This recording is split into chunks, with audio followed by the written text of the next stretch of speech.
Before we begin, make sure to subscribe to the channel, turn on notifications, and leave a like to support us and help us keep bringing you more exciting episodes.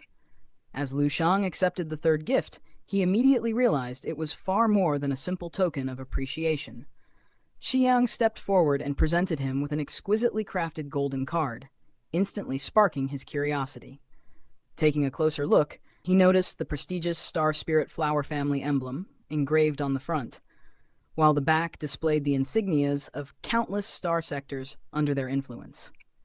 Sensing his curiosity, Xiang explained that this was the highest status membership card ever issued by the Star Spirit Flower Trading Chamber. Its holder enjoyed extraordinary privileges throughout the Heavenly Serpent Galaxy.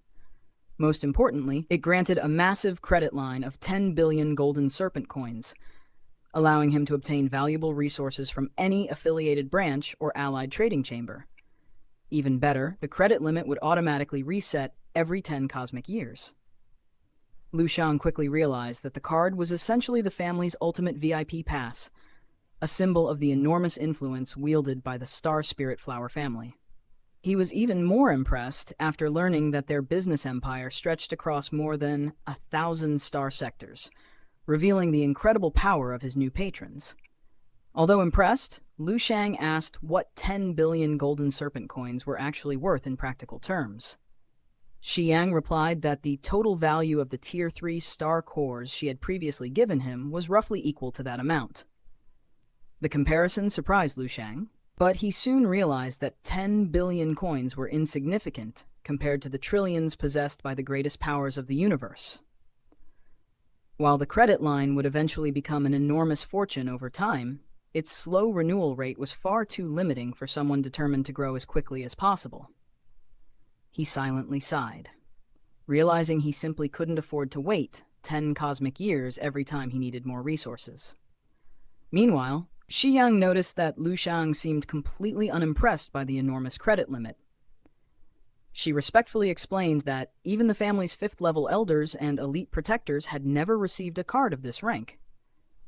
Curious, Lu Shang asked about Wu Yan's level of strength. Xiang hesitated before revealing that even Wu Yan was only a 3rd-level protector, making it clear just how extraordinary the card in his hands truly was. Before she could continue, Lu Shang smiled and interrupted her.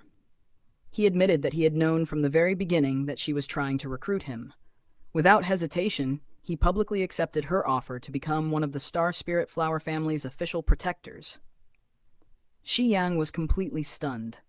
The goal she had worked so hard to achieve had finally become reality. Although Lu Shang had continued accepting her gifts, she had still worried that he might reject the invitation. Now, however, their alliance had officially been established. Even so, Lu Shang made one condition perfectly clear. He warned that he would immediately refuse any unreasonable or excessive requests. Xiang respectfully bowed and promised that the family would never interfere with his training or burden him with unfair obligations. All they truly wanted was to build a lasting relationship with someone whose future potential seemed limitless. As for Lu Shang, he was more than satisfied with the arrangement. Finding such a wealthy supporter would finally solve his constant need for expensive cultivation resources. With the alliance officially sealed, the tension aboard the flagship finally disappeared. Watching everything unfold, Nong Turing couldn't hide his envy. Although the Turing family was considered one of the galaxy's strongest and most prestigious clans, it was still insignificant compared to the immense wealth and influence of the Star Spirit Flower Trading Chamber.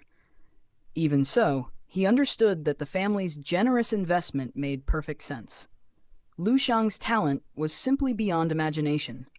He was already capable of defeating powerful level 13 fighters and had mastered an incredibly advanced combat stance despite not even reaching that level himself. His future seemed virtually limitless. At that moment, Turing completely abandoned his old dream of surpassing Lu Shang. Instead, he realized that maintaining a close friendship with him at the academy would bring enormous political and financial benefits to both himself and his entire clan. Completely unaware of Turing's thoughts, Lu Shang accepted the final gifts before being escorted to his own luxurious meteor-class personal spacecraft. The moment he stepped inside, He was amazed by its elegant design and cutting-edge technology.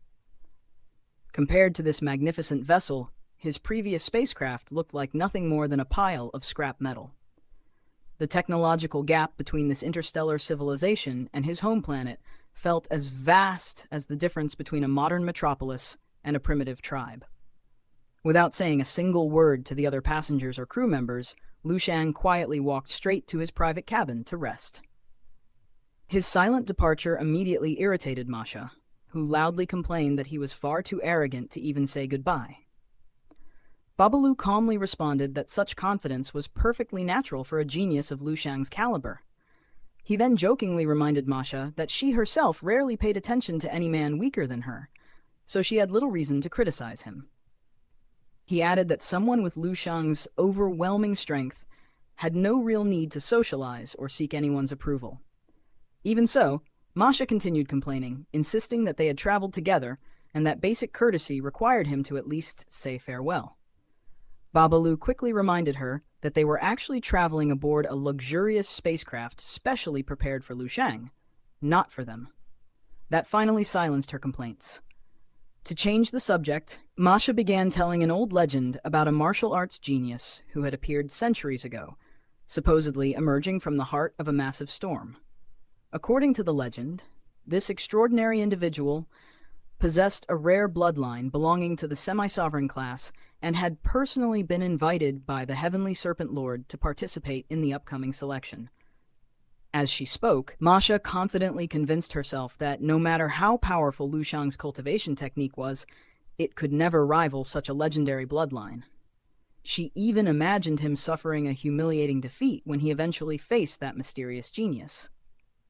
However, her casual remark instantly changed the atmosphere. Babalu's eyes widened in absolute shock as he suddenly shouted, demanding to know whether she had really just said, "a sovereign-class bloodline."